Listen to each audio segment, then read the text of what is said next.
आपल्या डॉक्युमेंटमध्ये समाविष्ट केलेल्या टेक्स्टचे स्पष्टीकरण किंवा रेफरन्स देण्यासाठी फुटनोट्स आणि एंड नोट्स वापरल्या जातात.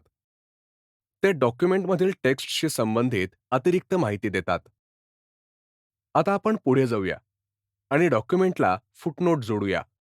जिथे आपल्याला फुटनोट जोडायची आहे तिथे कर्सर ठेवा आणि फुटनोट ग्रुपमधून इन्सर्ट फुटनोट क्लिक करा. रेफरन्स मार्क इन्सर्ट केला जातो आणि कर्सर पेजच्या तळाशी जातो. आता फुटनोट टेक्स्ट टाईप करा. अशाच प्रकारे आपण इन्सर्ट एंड नोट वापरून एंड नोट इन्सर्ट करू शकतो. फुटनोट संबंधित पेजच्या शेवटी दिसतात, परंतु एंड नोट्स डॉक्युमेंटच्या शेवटी म्हणजेच डॉक्युमेंटच्या शेवटच्या पानावर दिसतात. हे तुम्हाला माहिती आहे का?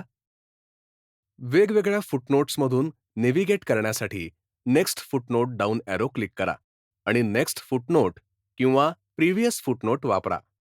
वेगवेगळ्या एंड नोट्समधून नेव्हिगेट करण्यासाठी नेक्स्ट एंड नोट किंवा प्रिव्हियस एंड नोट वापरा. शो नोट्स आपल्याला आपल्या डॉक्युमेंटमधील फुटनोट किंवा एंड नोट्सवर जाण्यास मदत करते.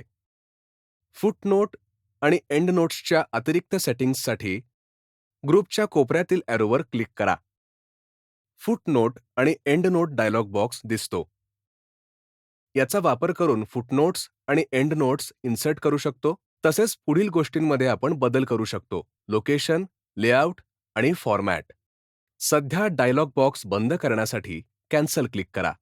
पुढे जर तुम्ही तुमचा विचार बदलला आणि फुटनोट डिलीट करायची असेल तर फक्त फुटनोटसाठीचा रेफरन्स मार्क सिलेक्ट करा आणि डिलीट करा.